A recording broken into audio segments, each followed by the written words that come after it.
You see my mic up? Oh yeah, it's official now. Boom. I just blew up. Holy moly, everyone. What's up? It's Robby's World. We got a new look. We got new guests. We got a new production team. I took a couple months off. I'm blonde now. I'm wearing large sweatshirts.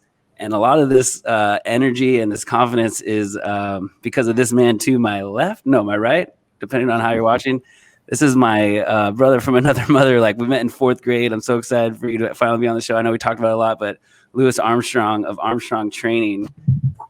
Thank you for having me, Robby. Dude, how long have we been talking about doing this podcast? We've been talking about doing this for a long time. We're finally here. It's been a long time coming. So it's good to finally get out and do this, especially with the business booming right now. So it's very exciting times. So Louis is alluding to he just opened his own private gym. And I'm not gonna lie, I had a little something to do in there. Like, he got me out of the house and he got me working out. And so everyone's like, "Hey, you need to get your own gym."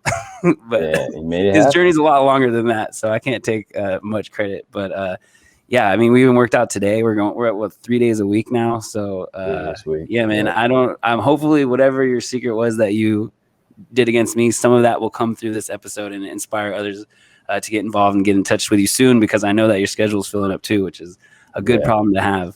Yeah, like I said, it's very exciting times. That's cool, man. So yeah, Robby's World. I don't really have like a special format or anything like that, but I know I like to introduce, my guests and how we know each other. So what's like your first memory of us? I think I know what it is, but yeah, go ahead and lay that on the people, and then they can, sit back and relax and enjoy the show. First memory? Yeah. Definitely outdoor ed in 5th grade. That's so crazy. Yeah, that was the first one. I remember we were cabin mates. And I just remember you were definitely one of the louder kids in the cabin. Always. Was that like very high maintenance? Or what? Very hyper, very loud. I just remember that about you. So I was like, I remember you being very quiet. Yeah, I was always the quiet guy. Cool. Yeah. Now, did you kiss the banana slug? Were we like on the same group with that or anything? I don't remember that trail, but I definitely was not one of those kids who was going to kiss the banana. I think I pretended. I was like, "Oh, I totally did it. And then and I did get an earache like I think that's also why I was like loud and annoying, because like I was in pain.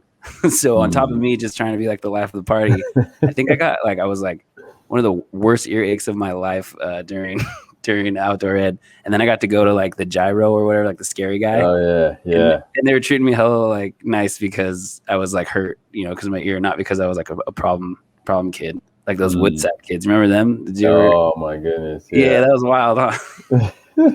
We won't bring that up, but we will. So yeah, 5th grade. I feel like I remember meeting you and a few of like the San Bruno heads, but really like 6th, 7th, 8th. I feel like I always had like PE with you, and I always tried to like run with you and LaRon and like Tyrese, and just try to keep up with all you guys. You claim that I used to run faster than you and like the turkey trots and all that, but I'm not sure. Yeah, I wasn't a long distance runner. I never was. I never have been to this. I think I always just wanted to like stay on pace with you, because I always felt so comfortable with you. Even now, like I feel so comfortable with you. I don't know. It's like your calming voice and just your demeanor. It was usually those 3 in the front, like Justin Heckford, Tyler. Justin Heckford, yeah.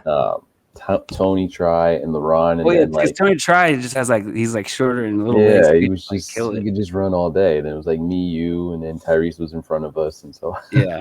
I remember like running like 7-minute miles or something like that. Was that like a middle school? That was real. Oh, that really happened. Yeah, we were like, because we were kind of the poor school, so we were like hitting like potholes and like trying to go first. We don't know if it was a real mile with the running around the baseball backstops, but yeah, that's true. Was it like 4 times or something? Or I don't remember. Like they called it a mile. Little did we know, 30 years or not 30 years later, maybe 20 years later, we're still trying to get that mile done. I still see Justin Heckford on Facebook. He doesn't smile, but he like runs 8 miles. He loves to run. He loves it. Justin, if you're watching, we just want you to smile. You're alive, dude. Keep running though. Keep running. Yeah, keep running. We're gonna try to keep up with you like usual. So yeah, man, tell me about the new gym, and then we'll get into a little like how it got there. But for the people watching at home who have no idea what your journey's been like, where are you at right now? What's currently happening, and how are you feeling about it? I'm what I would call like phase 1 of the dream. I mean, I finally have my own location. I have my own gym, something I've wanted since the day I became a personal trainer back in 2012. And it's been like, such a blessing, and I'm very thankful. And I'm just excited to have this spot. It's not a big spot, but it has enough in there. I mean, we got 2 racks, basically, 1 machine, bench press, all the dumbbells all the way up to 50. The grass turf is a nice little touch that I like everyone the seems grass. to. It makes me feel like you brought the outside in a little. Yeah, everyone seems to like that, especially with the battle ropes and medicine ball Yeah, you're battle slams. roast, man. Man, TRX. I mean, everything you could think of at a gym, I have, except the cardio equipment, because we get our cardio in other ways by doing high intensity intervals. So everything you need, boxing too, left that out. That's true. So yeah, I mean, I've been posting. I feel like I've been like your spokesperson. I mean, I'm rocking the AT gear right You're now. rocking the AT It makes me gear feel right like an now. Avenger. But Love the yeah, I logo. feel like for the last month and a half, since I was so just shocked that I was even like moving my body, I was like, oh, I gotta put this on Facebook. I gotta put this on Facebook. Yeah. Now I feel like people are getting tired of it. But every time I don't post, I was like, oh, he's still working out. Like I seen you working out with Louis. Gotta let them know the You progress gotta. is happening. And I'm right not that guy before who's their like, eyes. you know, look at me, but I'm just trying to get you like more clients and lift you up, man. So yeah, your gym's dope. I wish I would have loaded a picture. Next time we'll get down this because we can get fancy with this this software. But maybe to give people an idea of like what we've been doing before you got the gym, we're during the pandemic, we were doing like Zooms and stuff, and then every once in a while, you know, socially distanced when like the tiers would allow, we would get together and we would work out at Gellert Park. And like half the time I thought I was going to die. The other half times I felt like I was like on top of the world. Literally. Oh, look at that. Yeah, Jordan, our producer, director, we could cue up that video. I think it'd be cool to kind of show that. And you can kind of see what life was like before. Look at that brown hair and those Crocs. Outdoor workout in with the AT gear on. Yeah, you gave me a medium sweatshirt. Made me feel hella fat. Look at that little gut. And you can see we got the battle ropes and medicine ball even at the park. So that's true. And then you have me doing these sprints, feeling like I'm back 5th grade at Good Shepherd again. Kettlebell life. I mean, everything we need outside. And then look at you, just Mr. Smooth. They turn into me. In the medicine balls. I mean, look at that weight you were throwing down. You're throwing down to 8 before. Now you're throwing down to 20. I mean, and you're still trying to teach me how to do push-ups. And then, we'll throw it back to the Pack Heights days. Yeah. We used to do this a lot. Bancroft, Armstrong, boom. We got our boy Z out there trying to teach him what it takes. He's gonna learn. Shout out He's to gonna learn real soon. Look how smooth that transition was, Jordan. You're the man. Thank you so much for doing that. I feel like I really am becoming Pacifica's Jimmy Fallon, dude. So good, my man. So good. Okay, so you mentioned that you were a personal trainer, and that's kind of where we got reconnected. You were at 24. So how long were you there? And like maybe take me to the journey before 24, and that will kind of connect. So like after high school, you went straight into studying like this in college, or what were you doing? No, actually, like right after high school, as with all young athletes, you know, you have the dream of, you know, playing professional sports somewhere. It doesn't have to be like here in the league. It'd be overseas or somewhere. So Shannon told me to ask you about your semi-pro career. So go ahead and tell us what happened with that. So I got to San Mateo College, and I realized, this is a totally different ball game from high school. These boys are big. They lift a lot of weights. They move really, really fast. So I tried my hand there.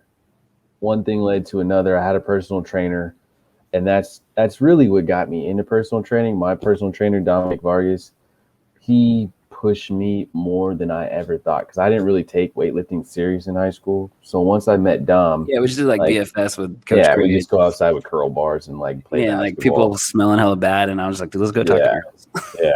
But once this guy got a hold of me, I was doing things I never even dreamed of. And so I really enjoyed that. And I tried to take football a step further. Long story short, a lot of injuries stopped me from pursuing any college football dreams. So after that, I kind of ventured into semi-pro ball, which is more like amateur league ball for people who don't know. You can kind of just sign up and you sign up, you pay to play. You don't get paid. I mean, some places they get paid, but not really in California. And so I did that for a couple years. Again, the injuries started to pile up, torn hamstring, broken foot. I mean, so it just came down to a torn meniscus in the gym that stopped me from playing. And is that the story you told me when you were trying to press those girls? Actually my torn meniscus, that was the you were trying to impress anyone, just yourself. No, I was trying to do a power clean, which for all the CrossFit athletes know what that is. And that move, if you mess up one bit of form, it's over. So I tore my meniscus, and That kind of really humbled me. And then I was back in school trying to figure out what I wanted to do with my life, and I had no idea. And the only thing that caught my attention was health class. And so that really interested me. I was like, oh, I want to learn more about the human body. I want to learn more about health. And from the health class at Skyline College, they had a personal training class. Oh, so nice. I took that, and it was, I believe, 1 semester. And after that after that class, you're supposed to be ready to take the test. But I kind of put off being a trainer for a while until 2011 when I finally had knee surgery. I was just sitting around all day because I couldn't do anything. Study or something. So I was like, I might as well study. And then I got certified in 2012. And the moment I was able to walk, I went right into Valley Total Fitness. I got hired on the spot. Nice. And I worked there for about, I want to say 4 to 5 months. And that was as like a trainer, basically? As a personal trainer. Yep. So did they sign up people, or is it similar to like at 24? It was similar to 24. You got to go out there on the ground. You got to hunt, Yeah. Go out there and just talk to random people as you're prospecting, and it makes you come out of your shell a lot. I was going to say, you're really smooth, because now when I send you people, like sometimes I have to hold people's hands, but like once people ask me for the referral and I hand them off, like that's the best feeling, because I don't have to do anything else and I just know they're in good hands. But yeah, it seems like you're doing well, because you're signing a lot of people up. So it taught you like sales and stuff. Was that like you picked up from Bally's? It definitely taught me sales, but it taught me one very, very valuable lesson. Because when I was young, I was 23 years old, and I thought I was, a hot shit trainer. You just come out I was an athlete, so look at me. And you had the same body since 6th grade. That's what the Tigre said. So and I must say, and I tell my clients this all the time, my first time out as a trainer, I was a horrible trainer. Yeah, I mean, terrible. I didn't know what I was about, and I tried to train everyone like an athlete, and I pushed them so hard that they were either too sore to go to work the next day, or they threw up during the session, or they just quit, and then just quit, and they never wanted to see me again. And it was that's bad for business, man. You're supposed to come back. I just couldn't understand what was wrong. And then, years later, I had a good mentor there. I learned a lot from him, but it was until like years later when I started working at other gyms and other places that I really started to understand the value of, progression and taking it slow, and how to build this thing from the ground up into something better, instead of, just trying to get, YouTube fancy with everyone to show off how much knowledge I had. It was more about, teaching them the basics and then growing from there. Yeah. So just like you say, like the progress and practice makes progress, or what do you say? Perfect practice makes perfect. Nice. You have all the good captions. I'm just gonna hire you to do Instagram for me once I put the body on there. Is there any other advice? That was a good lesson. Like slow and steady and building the foundation. What would you say to someone who's younger, who's looking to get into the personal training game? Is there any other like nuggets that you learned as you progressed in your own journey through each gym? The biggest thing and the biggest feedback I always get from clients, is when they are so thankful when they tell me, like, you listen to what I want, and then you understood what I need. So in the beginning, when you're first training someone, it's not about what they need right away, because you know what they need. They know what they need, but everyone's not there mentally, and you can't force someone to get to that point mentally. So that's true. I feel like you did that with me, because I feel like it's all like mentality first, and then the weights are like second. So yeah. So you give them a little bit of what they want. So you find things that they like, and you try to incorporate that. And so once you're like, okay, this person really hates push-ups. Is that me? Yeah. But you can use me as an example. But they want to get big and strong, but they can bench press. So okay, we can't do a lot of push-ups, but we definitely can move a bar. So let's focus on doing other things that they like. You like to move weight, and it felt good to like lift and be like, oh, I lifted that and slammed the board. Like, yeah. But push-ups were a struggle. So I was me feel like a Viking. I don't ever see Vikings doing push-ups. So we stayed with what you want at first, and then we started feeding into what you need. You need more cardio. We need to pay attention to your nutrition. We need to go slower and not try to, speed through the reps just because it hurts. So that's true. Find that balance. So then you start to understand your own body the way I see it. Yeah, no, that's awesome. I did notice you kind of let me do what I wanted, like with the like eating. You're just getting me used to like actually like showing up and working out. And then once I posted the carnitas pancakes, you're like, all right, man, Yeah. like, you can't be doing that because I'm like, Louis, I want to get swole. Like you're like, oh, I'm gonna get you abs, and then I go to like Breaker and I eat like a cheeseburger with jalapenos and extra bacon, and you're like, all right, man. So, that's what happens when you're doing marketing for multiple brands. I can't not post it. You know, I got to keep it real. So totally understand. So now I'm on the salad quest. So like if people do want to start eating clean, what's another tip for you there besides eating at Breakers 7 days a week, 7 to 3 p.m.? The biggest tip I can give and the best advice I give: don't make drastic changes. That's a good, yeah. I mean, even from my own personal experience, it is very hard to say, I'm going to do this for 30 days and then I'm going to do this for 60 days and make like these big promises to yourself that it's really going to be hard to keep. And once you break it, you feel like a failure and you feel like, so you're setting yourself up. You're setting yourself up for failure. And then you just feel like, well, what the hell is the point? And you just got to go off the deep end. Yeah. So it's almost like you take like more 10 steps back than you. Yes. You would just. It's like, you know, if you're at the bottom of Mount Everest and you just want to get a slingshot behind you, you're just like, catapult me up. You might die trying to do that. So it's better to take those tiny steps. So if you're someone, I had a client in my very first year at 24, and this man could not stop drinking soda. And instead of being like, you know what, soda's bad for you, that's terrible, you shouldn't drink soda, don't drink anymore from now on when we're training, I was like, okay, I understand that soda's a challenge for you. I was like, how about instead of 3 sodas a day, you drink 2? It's almost like dealing with like an alcoholic, but like and then steps. 2 led to 1, and 1 led to half, and half led to none, and moving that to water, and then water, you know. So it's just basic steps with food too. It's not like, okay, you're going to only eat salads. It's like, okay, let's incorporate more healthy things into your diet until they start to kind of push out the bad things where you crave the healthy food. That's true. And even I wasn't trying to be drastic, but I tend to like make everything an event, as you know, because you've reconnected with me over the last couple of months. But yeah, just like, you know, salad here, salad there. And that's like, instead of going and getting that burrito, like, let's just stay at home, cook salad, you know, or like chicken. Like, you know, you could do so many things with chicken. I'm learning to cook like more and more. And then eventually I'm gonna get in the back of the kitchen here. And then I'm just going to be like meal prepping with you or whatever. Yeah, you can do a lot. So I got a couple more questions for you, and then I know you got a hot date tonight with your girlie.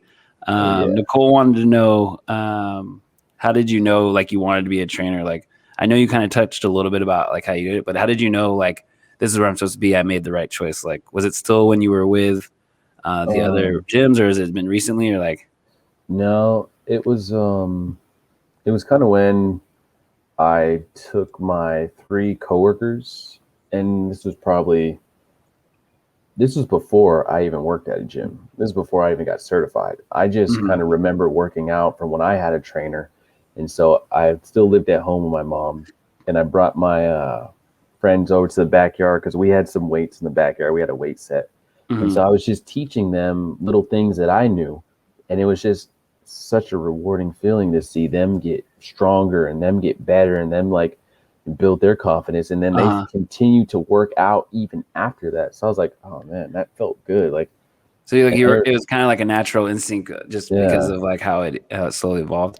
Yeah, and so that's when you kind of the inkling is like, okay, cool. And then was there another recent one where you're like, all right, cool, I'm glad I like stuck with it, I'm good to go? Like, it was definitely when I came back to training after I quit my job at Lowe's after working there for 10 years. Oh yeah, we didn't give in to those refrigerator stories, but another day for that. But I felt like when I first got there, I was really scared, and I was just thinking, I don't want to fully quit my job, because I was like, when you're in training, it's kind of like sink or swim. If you can't get clients, you're not going to get paid. And if you don't get paid, you ain't going to be able to pay your rent and everything else. So that's true. So it does fall on you, like when you're on your boss. So I was like, all right, when I got a few, and then people started to notice, and then people were like, oh, you're one of the good trainers here. Then I was like, okay, I think I made the right decision. That's cool. Then that led to just that skyrocketed me with having hours and hours and hours. And I moved up to master trainer within 2 years. So I was like, okay. That was at 24, right? And then that's kind of when I came over. And then the pandemic hit. So like, I mean, we could still talk about that a little bit. What was it like working at 24, and like, your entire income based on like almost like a restaurant, like based on interacting with strangers and sweating and eating and talking and so can you walk me back to like March 2020, like how you were feeling like once it closed and how you had to adapt and then where you're at now? You know, the crazy thing is when it first happened and we were like, we didn't really know what was going on. We didn't know if we were coming back, or we thought it was like 3 weeks off and we'll be back. The first instinct was, oh my God, this has been a long vacation overdue, because as a trainer, you can't just take days off because anytime you're away from the gym, your clients lose that consistency and balance and progression. So it's not like I'm like, oh, I'll see you guys in 2 weeks. So yeah, you can't like put it in the request book and then yeah, no, it's not one of those paid time off kind of deals. When you're not there, you're also losing money. So that's true. That's how they get you.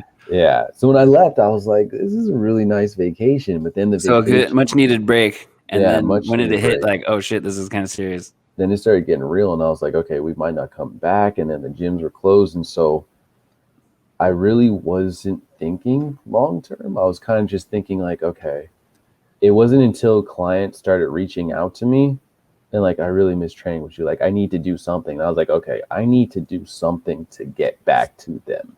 Yeah, so that's a good sign. And then 24 can't provide that. Yeah. So and your goal is always to eventually have your own spot, right? I think we talked about that even the first time I started training with you. I knew in 2019 when I started Armstrong training that I was making my exit slowly but surely. That's cool. Yeah. So adapting, what are some of the things that you did for your clients? You know, once things started opening up and people felt a little comfortable, like how did you survive through the pandemic, even though we're still in it, but like now you're close to like almost thriving. So how were you able to like still, like, how did you get me on Zooms and like, what were you doing with other people and like still getting results? Like, what was that like? And it came down to basically people understanding that it doesn't take a gym to work out. Like, you have all the tools at home, you have your body first off, and you have furniture, and all you needed was a few simple bands. I mean, even though it was impossible to buy anything on Amazon. That's true. You're like going to Dick's Sporting Goods at like 9 a.m. Yeah, just trying to wait outside to hope that you can. And I'm sending you pictures of like Ross and Marshall's, like, and so that made it difficult, but it was just, you know, teaching people to use their body once again, teaching people to go outside and find different things, you know, running and, you know, using the stairs, using the bars, you know, on the jungle gym or something that was open, using anything you can to kind of work our way out of this. But it was mostly like the simple things, like bringing back to planks and push-ups and squats. That's true. Different forms of it, going slower, like all these different variations of the same thing, but it just took a different mindset. And so once people start to see that, oh, I can do this at home, and when there's someone in front of me holding me accountable still and not just looking at a video or you're really good about that. Yeah, it made it like feel like there was someone in the room with you. So that's how people start to like really warm up to the idea. And even some clients now who moved away, I still just train them on Zoom, and they're in another state or they're in another county. That's awesome. It definitely stuck. Do you have plans to, I know we talked about like maybe making some content for those folks who either think they need a gym or they don't feel confident enough or might not even have the budget to work out with you yet. Like, were you still planning on doing some videos? I'm kind of talking about like my dad, like basically like, you know, he's got his like, he's like, I do squats or I do this, but like, I feel like those are the folks who might not necessarily like pay or get with like sign up with you yet, but you can still bring them a lot of value. So is there anything you could say to kind of help those folks right now who are listening, who like want to get comfortable to even get to the idea of working out with someone, or is there just kind of keep an eye out on some videos and you might show us like some body weight and chairs and, you know? Well, there's two things. There's things that as trainers we always all talk about, especially when we're all sitting around just like, you know, brainstorming. But there's one thing. Yes, I'm going to have some how-to videos coming out, especially now I got the new YouTube channel. We're going to get that going. But the biggest thing is when it comes to personal training, and I hear all too often, is clients who are people who never even became clients. They're like, I got to get in shape first, and then I'll get with you. Because it's intimidating. Like if I didn't know you like for half my life, I don't know if I would have signed up. But working out with a trainer, you don't have to get in shape to work out with a trainer. The trainer's job is to get you in shape at your lowest point at beginning, at middle, at end, at your top of your performance, wherever level you're at, it does not matter. So you kind of meet them where they're at. Yeah, And you can customize a workout. Yeah. And by the way, my dad works 7 days a week, so he's always on his feet. But I feel like he could benefit from some of the different stuff you were talking about, like stretching and stretching is huge. Attention, different things. But I feel like people really get intimidated because they think they see all these YouTube videos and they see young people jumping on boxes and they think I have to get better so I can be prepared for that. Yeah, and so that's what you might get pigeonholed because don't people think you only work out with me? Yeah. It's like it's not going to come down to that. It's going to come down to whatever you can do, and starting with that. That's awesome. What's like? Give me a run through like your client like list right now. Not like names, but like kind of like I know you do everyone from like 12-year-olds all the way to like 75 or like 12 to 80. I mean, I've had clients from 12 years old to 80. I have clients with cancer. I've had clients with fused vertebrae and necks. I've had clients who have cerebral palsy. I've had clients with Parkinson's. I've had clients with one leg, one arm. I mean, I've seen a lot at working at different gyms in different areas. So there's no ground to start at that makes you ready to train with someone. You just go in there and you get where they're at. That's awesome. I think that hopefully, like for the 10 people who are watching this, that might clear up some stuff because that's also what I hear. It's like, oh, like will I fit? It's like people almost like discount themselves before they like take the step. So I just try to encourage people to like get in contact with you, and then you'll take it from there. So I know we're a little short on time, so I appreciate you taking the time. Just a couple more, and then we'll sign off. And so far, so good. Everything looks good. So again, thank you, Jordan, for your support behind the scenes, and PCT. Thank you guys.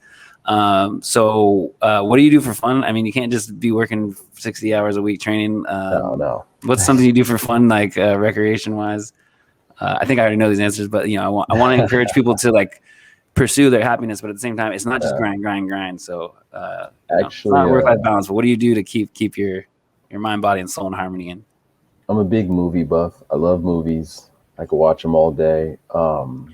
I love spending time with my girlfriend. We got card games that we play. We got iPhone games that we play that we get competitive in. I was gonna say, is she hella competitive? Because I mean, I know her. I can see her just like, oh, I don't want to play anymore. Nah, I usually lose. So do you get bent out of shape still if you lose? Or?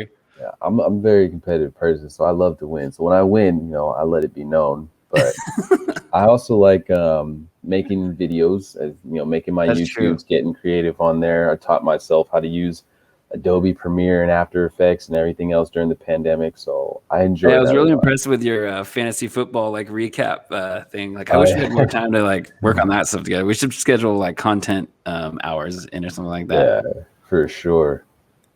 So before we take off, where can people get a hold of you?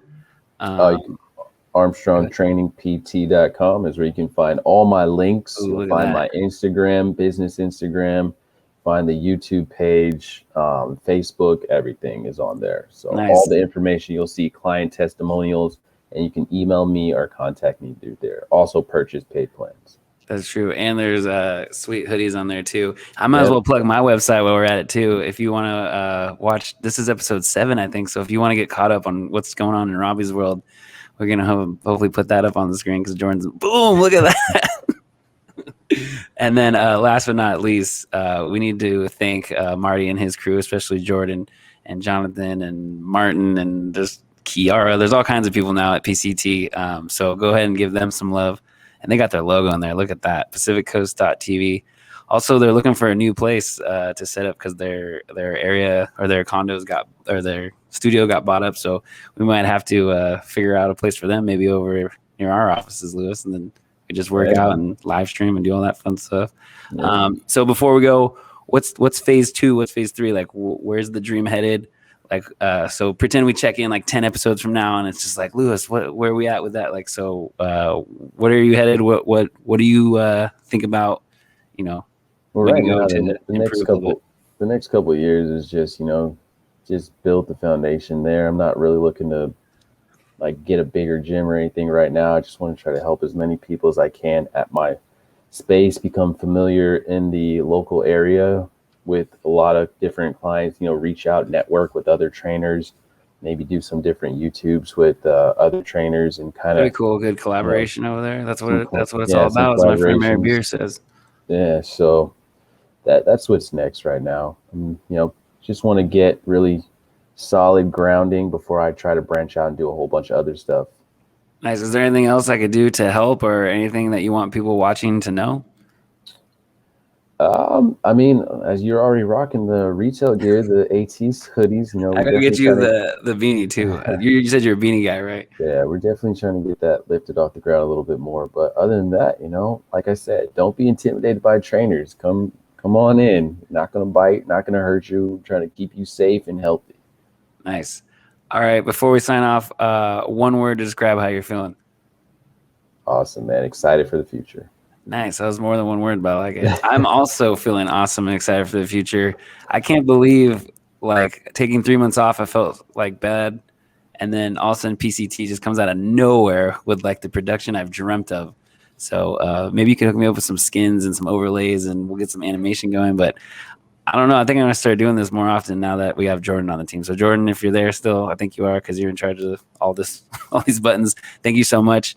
Thank you guys for watching. Hit us up online. Do all the things. Breakers 7 to 3 p.m. Obsolete Man getting back in the studio. I'll have a solo podcast because we can do some more updates, because it's been since December since I've talked to you all. And also, I think check the Tribune this weekend. I think me and Louis might have a little something in the Coastside magazine. So stay tuned for more updates from us. And if you have any questions or any suggestions on what we should do next, or who I should interview, please get a hold of me. I think this is on TV, so thank you guys for watching. Instagram, Facebook, YouTube. I might even put it on LinkedIn too. You never know. Thank you guys so much, Louis. I love you, dude. I love you so damn much. I edited for myself. having me. Louis has only told me he loved me once, but I don't want to put him on the spot. But Lala, he's all yours. Thank you guys. Peace. Later.